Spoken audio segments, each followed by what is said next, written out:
Puji syukur kehadirat Allah Subhanahu wa taala sehingga kita pada saat ini masih bisa merasakan nikmat dan karunia-Nya, yaitu nikmat kesehatan agar kita bisa terus berkarya. Perkenalkan, nama saya Muhammad Mahfud dari Universitas Pakuan, Fakultas Teknik Program Studi Teknik Geodesi. Saya adalah dosen tetap di Universitas Pakuan berdasarkan SK Yayasan Pakuan Siliwangi tentang pengangkatan dosen tetap pada Fakultas Teknik Program Studi Teknik Geodesi. SK tersebut diterbitkan pada tanggal 1 September 2017 dan mengangkat saya menjadi dosen tetap sampai pada saat ini.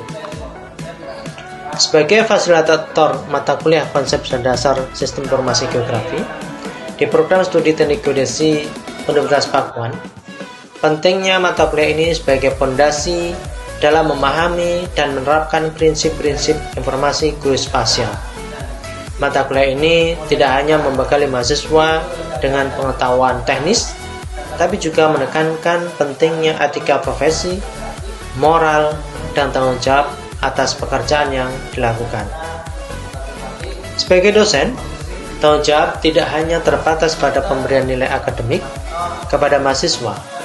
Lebih dari itu, juga mengajarkan dan membantu mahasiswa dalam menginternalisasi nilai-nilai norma dan etika akademik yang sangat penting dalam dunia pendidikan dan kehidupan profesional mereka. Dalam proses pembelajaran, mahasiswa didorong untuk senantiasa bersikap jujur dalam ujian dan tugas, menghindari plagiarisme, serta menghargai karya dan pendapat orang lain. Selain itu, juga mengajarkan pentingnya tanggung jawab, baik dalam menyelesaikan tugas tepat waktu maupun dalam menjalankan proyek-proyek yang dipercayakan kepada mereka. Mata kuliah ini mempelajari bagaimana merancang, mengevaluasi, serta menerapkan informasi geospasial dalam kehidupan. Mata kuliah ini bisa diikuti oleh semua mahasiswa teknik geodesi tanpa prasyarat mata kuliah yang lain. Pelaksanaan perkuliahan pada pertemuan pertama adalah langkah penting dan memastikan bahwa mahasiswa memahami apa yang diharapkan dari mata kuliah ini selama 1 semester penuh.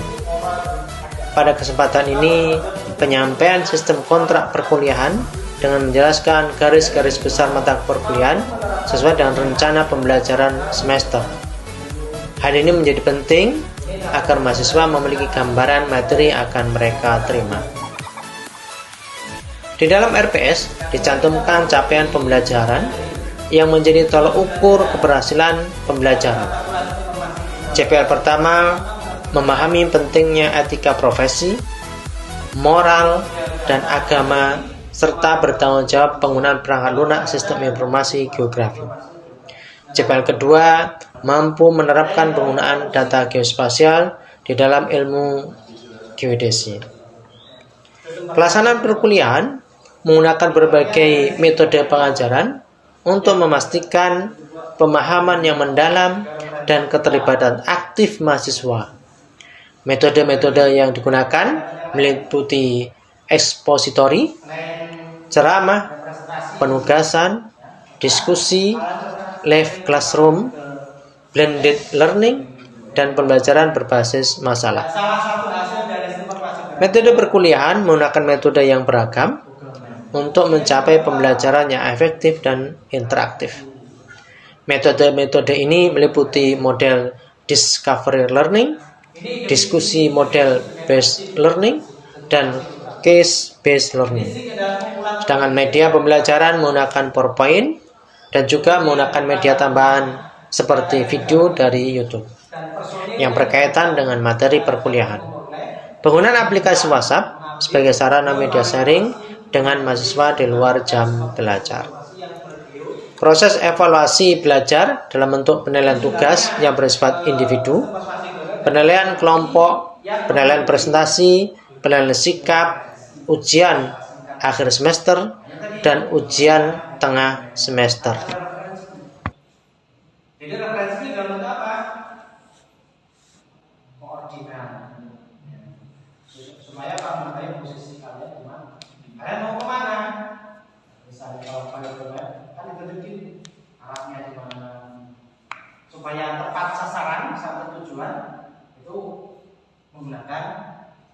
geografi. Ini sejarah perkembangan SIG ya, ini adalah sekitar 35.000 tahun yang lalu di dinding gua di Lascaux, Prancis. Para pemburu Turkmen itu menggambar hewan mangsa mereka, juga garis yang dipercaya sebagai rute migrasi hewan-hewan tersebut. Jadi dulu, jadi nenek moyang kalian itu hidupnya nomaden, berpindah-pindah. Mereka tidak punya rumah seperti sekarang, hidupnya berpindah-pindah dan mereka dengan cara berburu. Nah, supaya mereka bisa kembali ke tempat asalnya di goa itu, maka dia kasih tanda goa itu. Dia digambar, menggambar gambar hewan, digambar hewan apakah burung atau yang lainnya. Sehingga dengan gambar itu dia bisa mengidentifikasi, oh dulu saya pernah singgah di sini. Ini tahun 35.000 tahun. Kemudian tahun 1700-an mulai ditemukan teknik survei modern untuk pemetaan topografi. Topografi apa? Tampilan permukaan. Termasuk juga versi awalnya untuk membuat pemetaan tematis. Kemudian berikutnya tahun 1900-an kemudian awal diperlihatkan pengembangan litografi foto, di mana peta dipisahkan menjadi beberapa layer. Ini tahun 1900-an. Kemudian pada tahun 1967 oleh Roger Tomlinson mengembangkan namanya JPIS, yang dilakukan oleh Kementerian Energi, Pertambangan dan Sumber Daya Alam, mengetahui dan menyimpan analisis data-data yang dibutuhkan ini pertama kali untuk inventarisasi tahun 1960 oleh Roger Tomlinson. Dan kemudian tahun 1972 beberapa metode seperti Integrate menawarkan aplikasi pemetaan komersil. Kemudian metode lainnya seperti SI, kemudian Benko berhasil membuat banyak sejarah. Kemudian perkembangan berikutnya tahun 1980 sampai 2010, dan muncul lagi informasi pada komputer elektronik, komputer fisik. Ini mulai tahun 90-an. Di itu sudah diisi kemudian pada abad 20 ini mulai menambahkan di signalnya dokumen.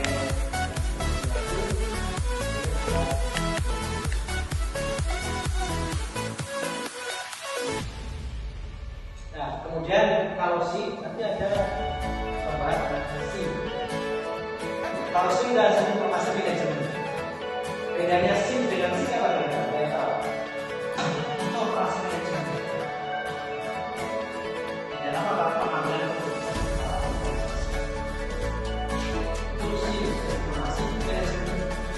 Tapi kalau SIM itu sistem berbasis komputer, digunakan untuk menyimpan dan memanipulasi. Kalau manajemen nanti misalnya di Jepang itu ada manajemennya, ada seperti misalnya rektor, ada dia, kemudian keputusan itu rektor dibagikan bersama. Ini mengatur. Tapi kalau SIM itu sudah berbasis geografis proses. Jadi berbasis bisa memanipulasi geografisnya, posisinya di mana. Misalnya empat ini prosesnya di mana, itu ke tempat ada dan ini bisa atau dimanipulasi dan dianalisis. Ini juga menggunakan data yang bervariasi geografis dikaitkan dengan letak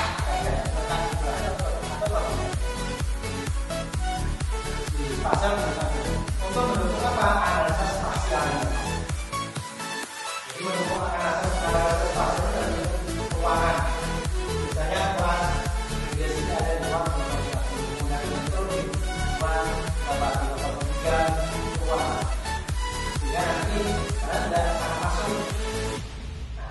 spasial di analisis geografi juga seperti itu. Diklasifikasi dalam bentuk ruang-ruang. Dulu ada sistem informasi.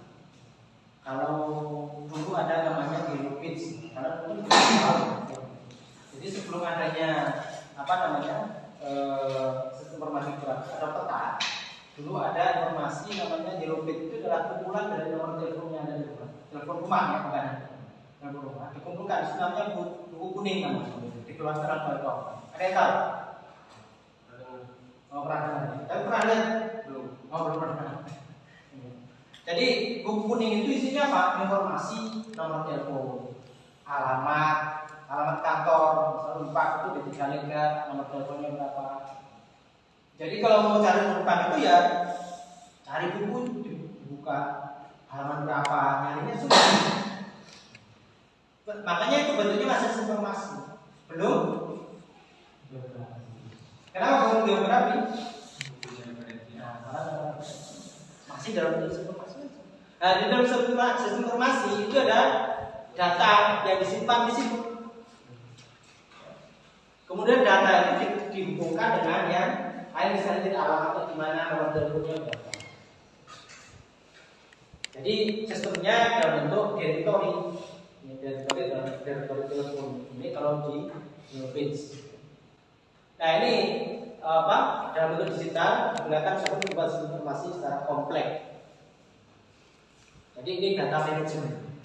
Contohnya kalau kalian ke rumah sakit, pernah ke rumah sakit? Jadi kalau rumah sakit, kalau sudah selesai berobat diperiksa kan harus antri obat. Obat itu kan dikasih kode, misalnya sakit panas, kodenya apa, sakit liver, kode obatnya apa. Supaya apa? Supaya mudah untuk mengambil. Nah, sampai keliru nanti obat. Sakit liver kasih obat panas. Nah ini makanya di situ dibuatlah database manajemen untuk memberi kode-kode itu kan untuk memudahkan mengambil barang. Memang informasinya secara kompleks ya. Jadi banyak, kalau banyak kan banyak jumlahnya. Apalagi juga rumah sakit pasiennya banyak. Sehingga resep dari dokter itu supaya pas untuk mengambil obatnya, maka dengan kode tertentu obatnya supaya pas. Itu kalau data manajemen. Nah, kalau kembali ke sistem informasi geografis, bedanya apa? Karena kalau di geografi ada referensi geografi. Maksud geografi apa? Jadi yang dimaksud dengan georeferensi itu sesuai dengan koordinat di permukaan untuk menunjukkan posisi. Nah ini dulu masih sebelum ada SIG itu dalam bentuk data manajemen, database manajemen, pengambilan keputusan. Nah kemudian dari data manajemen itu ditambah dengan geografisnya. Ada sistem informasi geografis. Kalau sistem informasi itu adalah menyimpan, menampilkan, mengurutkan dan membandingkan. Tadi kan kalau di rumah sakit, jadi dia menyimpan, mengumpulkan, mengidentifikasi yang identifikasi obat. Itu sistem informasi manajemen. Tapi kalau sudah ditambah dengan SIG, itu ditambah dengan posisi geografis. Dan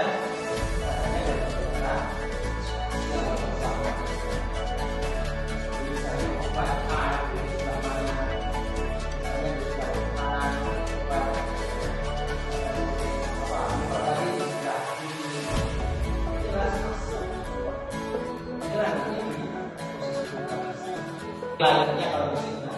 Kemudian ini apa? Ini atributnya ini. Nah, misalnya jalan. Kita ada apa? Misalnya pakai sungai, dan ada garis-garis.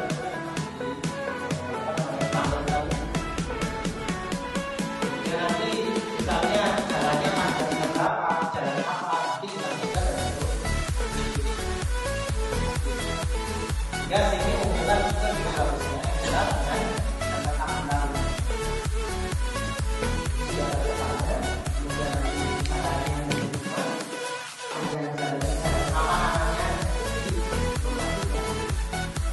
keuntungan menggunakan SIG, penanganan data secara geospasial menjadi lebih baik dan otomatis.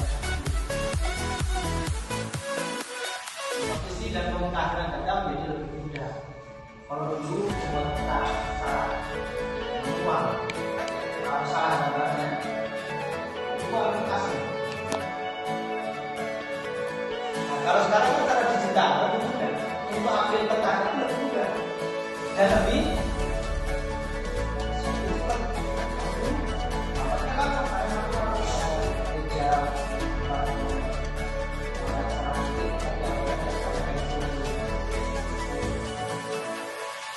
kemudian data geospasial dan informasi juga mudah dicari analisis dan presentasikan. Jadi data spasial itu sekarang mudah dicari. Karena cari peta, misalnya sungai di seluruh Indonesia ada. Yang dikeluarkan oleh KLHK.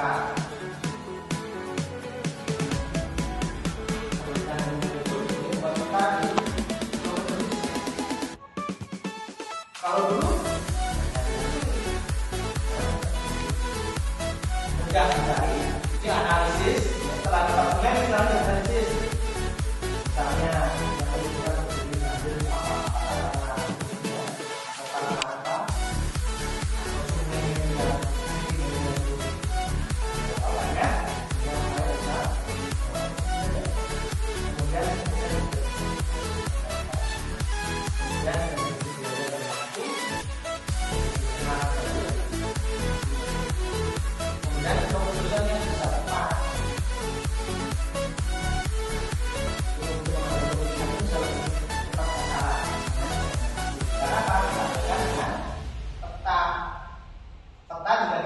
posisinya di mana. Misalnya kalian analisis di Jakarta, di data sana, peta misalnya, oh jalan Sudirman itu sini, ya dengan peta, dengan apa namanya SIG. Ini pertanyaan-pertanyaan yang mampu dijawab oleh SIG. Ya. Jadi apa yang ada di permukaan? Ini misalnya di sini ada gambar ini ya. Di sini ada gambar. Ini ada koordinat X dan Y-nya. Kemudian dari gambar ini bisa dijawab apa yang ada di sini. Misalnya ini adalah bangunan rumah sakit. Atau misalnya rumah ini kalian kata rumahnya Pak Hasan. Koordinat X. Kemudian rumah Pak Hasan ini letaknya di mana? Ini bisa jawab sih. Misalnya letaknya kalau posisinya di tengah kota Jalan Pajajaran, maka dia bisa dibuat zona penggunaan perumahan atau misalnya menentukan untuk NGOV-nya. Kemudian bagaimana perubahannya? Misalnya tahun rumahnya Pak Hasan ini dibangun tahun 2015. Nah sekarang di sampingnya itu ada apa saja rumah Pak Hasan? Jadi sudah 20 tahun pasti ada perkembangan. Bagaimana perubahannya? Apa saja yang berhubungan, misalnya rumahnya Pak Hasan dekat dengan rumah sakit, dekat dengan sekolah. Kemudian bagaimana jika? Bagaimana jika itu bisa dijawab juga, misalnya terjadi banjir bagaimana? Apa yang harus dilakukan? Nah ini semuanya bisa dijawab oleh sistem informasi geografis. Jadi misalnya kalau terjadi banjir, maka nanti dibuat analisis banjirnya dengan sistem informasi geografis. Ini contoh-contoh aplikasi SIG ya. Misalnya ini terkait dengan peta apa namanya global warming, perubahan suhu. Ini peta di mana? Di Amerika. Di sini ada peta Amerika, kemudian di sini ada yang warna merah, berarti suhunya panas. Di atas di peta Amerika. Ini misalnya peta untuk marketing pemasaran. Jadi untuk menentukan misalnya apa ATM gitu ya. ATM kan bisa dengan peta. Jadi ATM itu di mana saja posisinya. Nah, ini bisa ditampilkan. Sehingga nanti ATM itu tidak satu ATM misalnya dari bank tertentu dalam satu tempat ada dua misalnya. Makanya nanti bisa dianalisis sebaran, misalnya sebaran penempatan ATM. Atau misalnya bisa juga untuk tadi pemasaran misalnya. Jadi untuk produk A ini mau dipasarkan misalnya di Bogor. Bogornya kan luas, Bogor kota, kabupaten. Nah nanti dengan peta bisa nanti kabupaten terluas, kecamatannya banyak, nanti marketing A itu atau sales A itu di kecamatan A. Kemudian marketing B di kecamatan B. Jika mereka tidak cuma ini A dan B di kecamatan A, ini bisa untuk menggunakan masalah. Untuk kesehatan, misalnya sekarang hujan, sekarang penyakit demam berdarah dengan hujan, bisa ada di sini. Jadi misalnya di titik yang warna merah itu sekarang penyakit demam berdarah, kemudian yang warna biru itu yang aman, atau sedikit sebarannya, kemudian warna hijau yang paling aman. Ini bisa di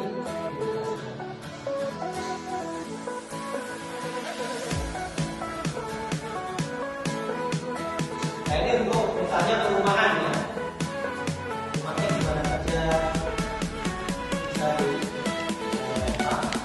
mau bangun rumah misalnya, kalau saya di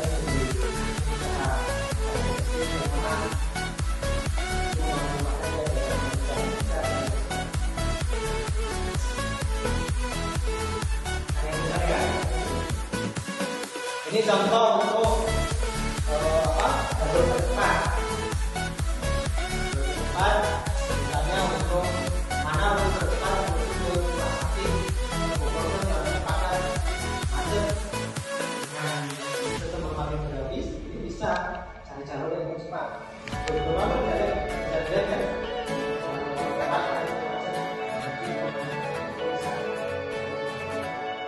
mencari jalur yang cepat.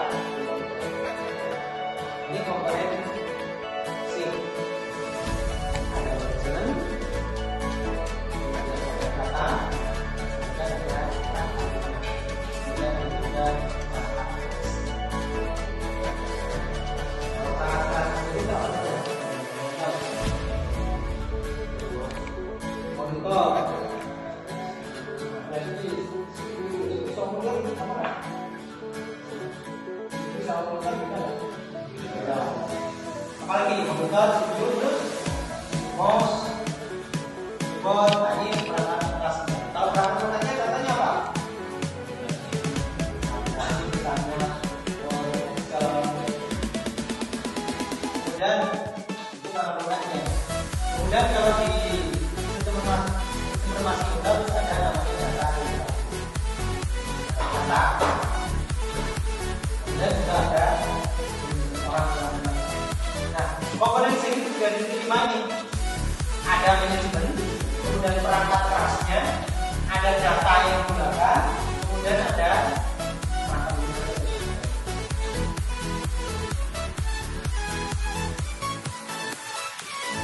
Misalnya perangkat keras tadi ya, ada komputer mencakup ada nomor tunggal, laptop nomor tunggal.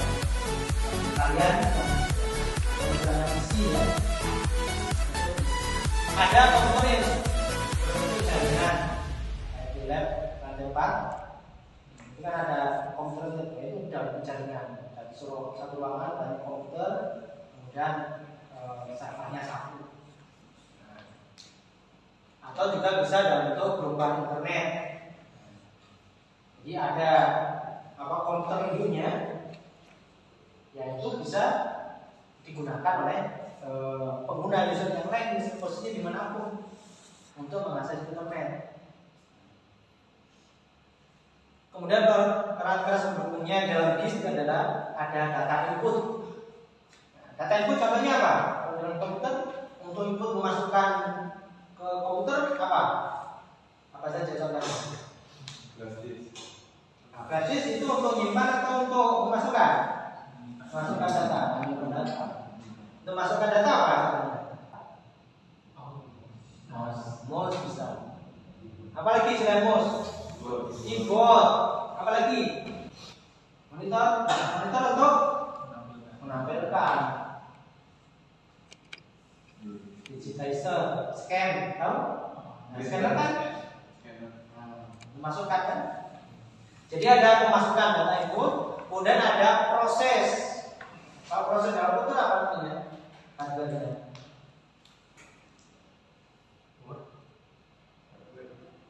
Hardware. Proses berarti ada motherboard, dan seterusnya. Kemudian ada nanti ada penyajian, ada outputnya untuk menampilkan apa? Untuk menampilkan monitor. Selain monitor, fokus. Kemudian ada alat penyimpanan. Apa alat penyimpanan komputer? Ada hard disk, ada flash disk, apa lagi? Memori card. Nah, memori card. Ini perangkat kerasnya ya. Di dalamnya. Nah, kemudian yang kedua perangkat lunaknya atau softwarenya. Nah, fungsi perangkat lunak itu berfungsi untuk apa? Input data pemasukan. Termasuk juga untuk manipulasi data, menyimpan data analisis dan data penayangan informasi secara geografis. Ini perangkat lunaknya.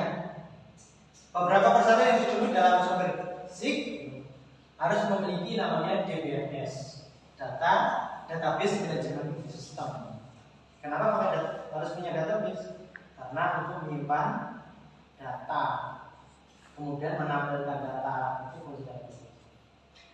Untuk termasuk juga untuk analisisnya, untuk query dan seterusnya. Kemudian memiliki fasilitas pemasukan dan manipulasi data geografis.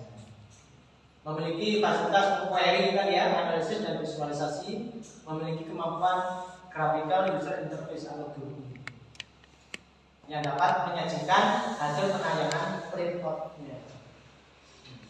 Jadi harus punya GUI. Kalau nggak punya GUI nanti gambarnya bisa ya nggak muncul. Karena itu menampilkan apa grafik.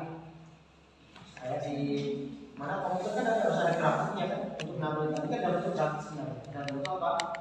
Titik-titik gitu.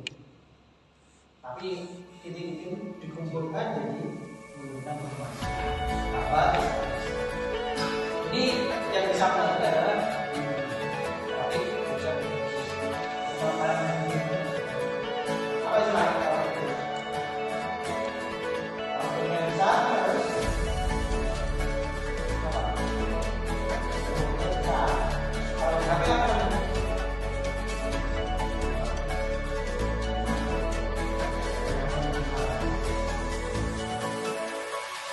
Ini kemudian ketiga data ya. Kita perlu komponen yang sangat penting dalam fungsi data. Fungsi data apa? Data sangat penting.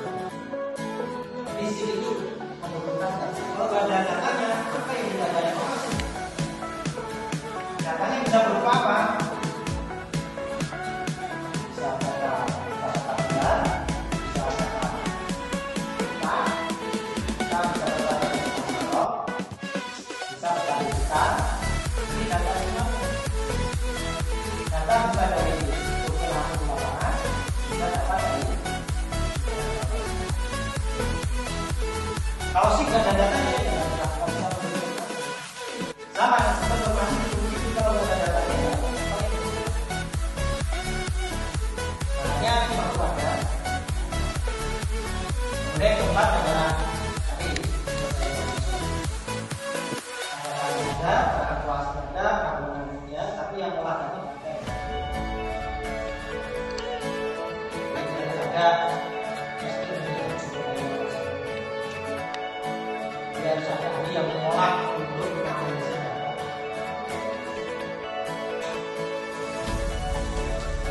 Kemudian ini yang kelima adalah kemudian misalnya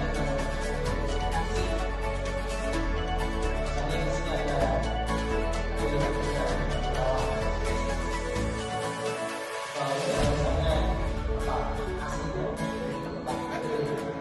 kemudian dari mungkin nanti bisa analisis misalnya patahan dan susunya.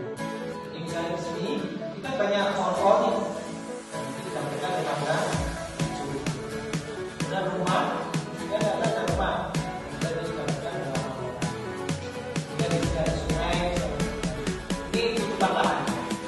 Dan juga sih bisa menampilkan apa? Adaptasinya. Adaptasi itu apa? Ya. Semakin tinggi posisinya dia semakin berat. Kemudian ada misalnya di persilnya, lemaknya di mana saja. Lemaknya misalnya di komplekta, PVC. Kemudian ini strip jalannya. Kemudian ini customer, misalnya di sini ada apa pabrik atau perusahaan yang buat apa ini dan ini model-model teknik pemrosesan di dalam.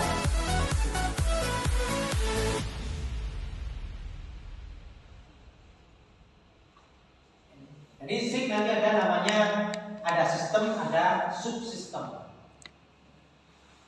Subsistem itu ada 3 kategori, ada data input, ada data management, dan ada data output.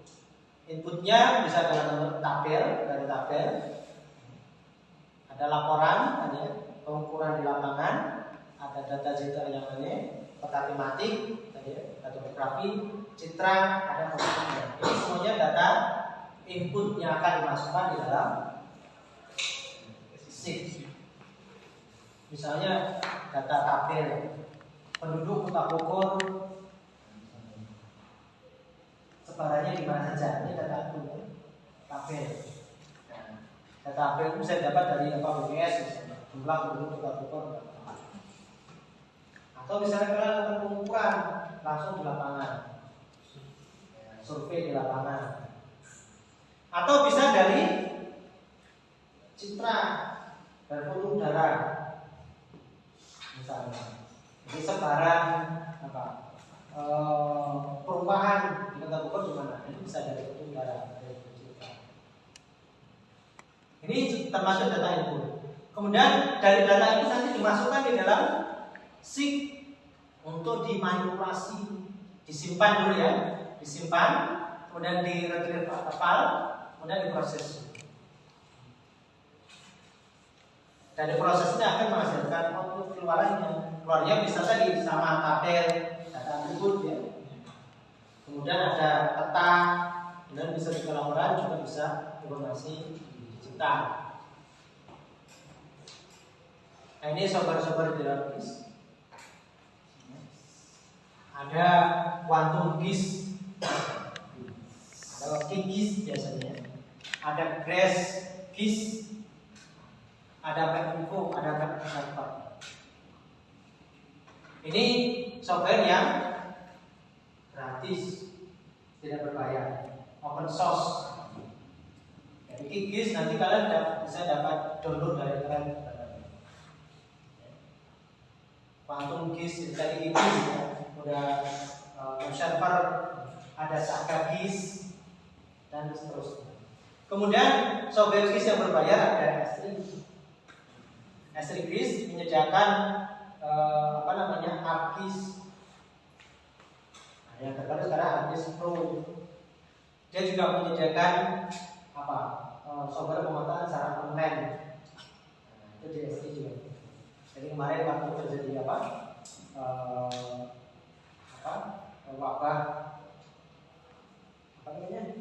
COVID.